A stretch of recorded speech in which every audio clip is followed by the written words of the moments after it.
Hello everyone, আসসালামু আলাইকুম। আজকে আবার চলে আসলাম নতুন একটি রেসিপি নিয়ে। খুব সহজেই নরম তুলতুলে সুজির রস বড়া কীভাবে তৈরি করতে হয় সেই রেসিপিটি তোমাদের দেখাবো।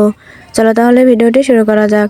ভিডিওটি ভালো লাগলে অবশ্যই লাইক কমেন্ট সাবস্ক্রাইব করে দিও, সাথে করে বেল বাটনটি অন করে রেখো যাতে করে আমি ভিডিও চাইলে তোমাদের কাছে নোটিফিকেশন যেতে পারে। প্রথমে আমি চুলাটা অন করে প্যানে দিয়ে দিচ্ছি 3 টেবিল স্পুন চিনি। এবারে এটাকে আমি ক্যারামেল তৈরি করে নিব।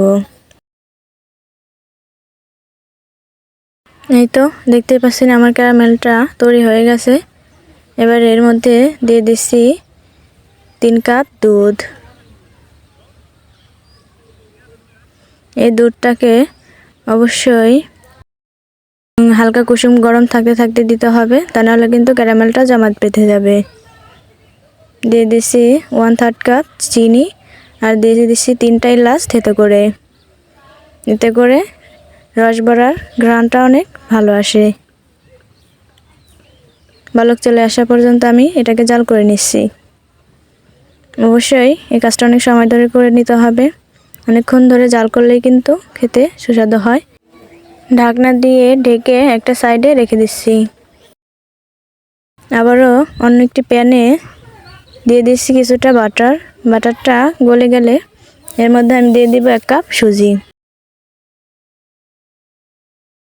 এবার যাই চুলার আঁচটা লো হিটে রেখে এই সুজিটাকে ভালো করে ভেজে নিতে হবে, যতক্ষণ না পর্যন্ত এই যে জামাট জামাট একটা ভাব আসছে সেটা চলে না যায় ততক্ষণ পর্যন্ত জাল করে এটাকে ভেজে নিতে হবে। অবশ্যই কিন্তু চুলার আঁচটা এই পর্যায়ে বাড়ানো যাবে না। এই তো দেখতেই পাচ্ছেন আমার সুজিটা সুন্দর ভালো মতো ভাজা হয়ে গেছে। এবার আমি এর মধ্যে দিয়ে দিব 2 কাপ দুধ। অবশ্যই এই দুধটা কিন্তু একসাথে পুরোটা ঢেলে দিয়ে দেওয়া যাবে না, অল্প অল্প করে দিয়ে ভালো করে মিশিয়ে নিতে হবে। এ পর্যায়েও কিন্তু চুলার আঁচটা লো হিটে রাখতে হবে।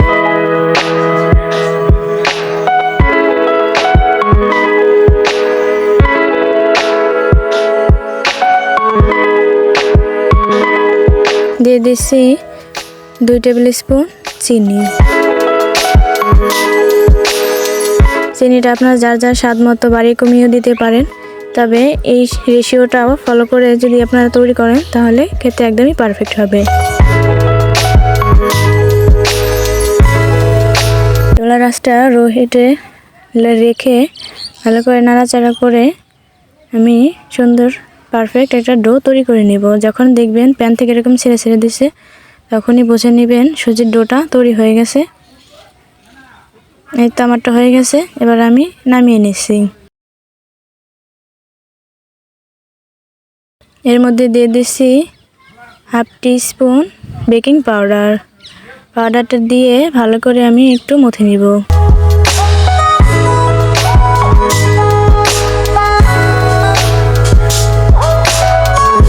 এই তো আমার মথে নেওয়া হয়ে গেছে।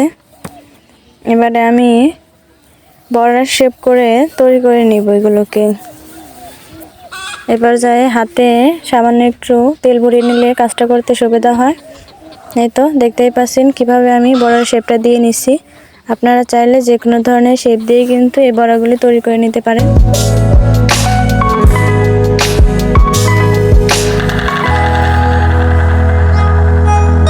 এই তো এভাবে আমি করে নিচ্ছি। সেম প্রসেসে সবগুলোই বড়া আমি এভাবে তৈরি করে নিব।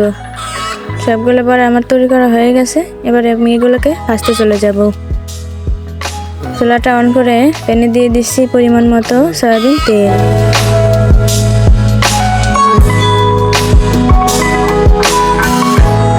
তেলটা গরম হয়ে আসলে আমি এর মধ্যে এক এক করে বড়াগুলো দিয়ে দিচ্ছি। এবার যে চুলার আঁচটা মিডিয়াম টু লো হিটে রাখতে হবে। 2 থেকে 3 মিনিটের মতো আমি এগুলোকে ভেজে নিব। 2 থেকে 3 মিনিট পর আমি এগুলোকে এবারে উল্টে দিচ্ছি।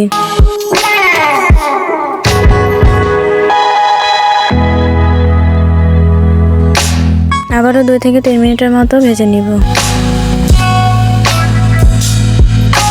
এই তো দেখতেই পাচ্ছেন সুন্দর গোল্ডেন একটা ব্রাউন কালার চলে এসেছে। এরকম ভাবেই কিন্তু কালারটা যখন চলে আসবে তখনই এগুলোকে তুলে নিতে হবে। আমার বড়াগুলি ভাজা হয়ে গেছে, এবার আমি এগুলোকে তুলে নিচ্ছি। সেম প্রসেসে আমি বাকি বড়াগুলিও ভেজে নিব। এবারে আমি যে শিরাটা তৈরি করে রেখেছিলাম সেটাকে একটা বলক তুলে নিলাম, কারণ এই বড়াগুলি অবশ্যই গরম শিরার মধ্যেই দিতে হবে, তাহলে কিন্তু বড়ার ভেতর পর্যন্ত শিরাটা পৌঁছায়। এবার আমি এর মধ্যে পিঠাগুলি দিয়ে দিচ্ছি। পিঠাগুলো দিয়ে অবশ্যই চামচের সাহায্যে এভাবে ভালো করে চেপে চেপে ধরে ডুবিয়ে দিতে হবে, তাহলে কিন্তু পিঠাগুলি পারফেক্টলি ভিজবে। এবার আমি এগুলোকে ঢেকে 4 থেকে 5 ঘন্টার মতো রেখে দিব। এই তো ফিরে আসলাম 5 ঘন্টা পর। আপনারা হয়তো লক্ষ্য করলে দেখবেন আমার পিঠা অনেকগুলোই কমে গেছে, কারণ এই পিঠাটা খেতে এতটাই মজাদার যে অনেকগুলোই খাওয়া শেষ হয়ে গেছে। আপনারা যদি এরকম পারফেক্ট রস ভরা পিঠা তৈরি করতে চান, অবশ্যই আমার রেসিপিটি ফলো করবেন। এই পিঠাটা খুবই সুস্বাদু আর মজাদার হয় খেতে।